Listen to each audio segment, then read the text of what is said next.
அஸ்ஸலாமு அலைக்கும் வரஹ்மத்துல்லாஹி வபரகாத்துஹு. இன்றைக்கி நம்ம பார்க்கக்கூடிய எழுத்து வந்து அரபியோடைய 4வது எழுத்து சா. இந்த எழுத்து பெயர் வந்து சா.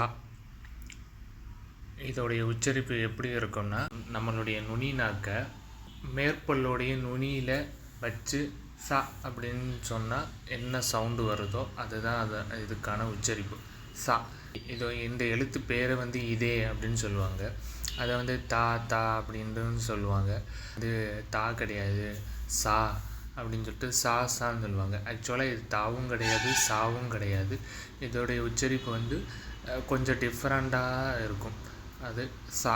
இதோட சாங்கிற சவுண்டு இருக்கும், ஆனால் அதோடைய உச்சரிப்பு அந்த ஒலி வந்து வேறுபாடு இருக்கும். நார்மலாக சா அப்படின்னு சொல்கிறதுக்கும் சா அப்படின்னு சொல்கிறதுக்கும் வித்தியாசம் இருக்குது. இது வந்து நீங்கள் அந்த நாக்கை அந்த பல்லுடைய மேற்பல்லின் நுனியில் வச்சு சா அப்படின்னு சொன்னீங்கன்னா இந்த சவுண்டு உங்களுக்கு வரும். நீங்கள் தாண்டு சொன்னால் கூட அந்த சவுண்டு வரும். ஆனால் உங்களால் நாக்க மேற்பல்லோட நுனியில் வைக்கும்போது உங்களுக்கு தாண்டு சொல்ல முடியாது.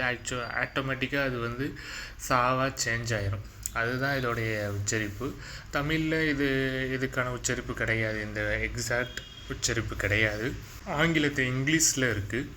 இங்கிலீஷில் இது வந்து எப்படின்னா, இந்த டிஹெச் உச்சரிப்பு மோஸ்ட்லி வந்து சா அப்படின்னு தான் வரும். தேங்க்யூ அப்படின்னு சொல்லுவோம், நம்ம தாத்தான்னு சொல்லுவோம்.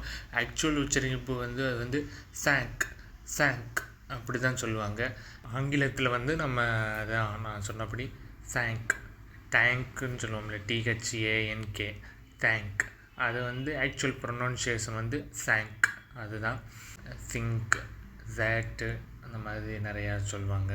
நம்ம இந்தியன் ப்ரொனவுன்சியேஷனில் நம்ம அதை ப்ராப்பராக ப்ரொனவுன்ஸ் பண்ணுறது கிடையாது. நம்ம TH தா அப்படிங்கிற மாதிரியே ப்ரொனவுன்ஸ் பண்ணுறோம். நீங்கள் அமெரிக்கன் பிரிட்டிஷ் ப்ரொனவுன்சியேஷன் எடுத்து பார்த்தீங்கன்னா உங்களுக்கு அது புரியும். நம்ம நுனி நாக்க அந்த மேற்பல்லுடைய நுனியில் வச்சு சொன்னோம்னா இந்த எழுத்து வந்துடும். ரொம்ப எளிமையான, ரொம்ப கஷ்டப்பட்டுலாம் கொண்டு வரணும்லாம் கிடையாது. ரொம்ப எளிமையாக ஈஸியாக வந்துடும். வார்த்தைகள் நம்ம சொல்கிறோம்னா அரபிக்கில் நிறையா, அந்த குரானில் நீங்கள் ஓதும்போது நிறையா அந்த வார்த்தைகள் வரும். சும்ம, சமராத், அப்புறம் மசலை, இந்த மாதிரி வரக்கூடிய வார்த்தைகளில் இந்த எழுத்தோடைய உச்சரிப்பு நிறையா இருக்கும்.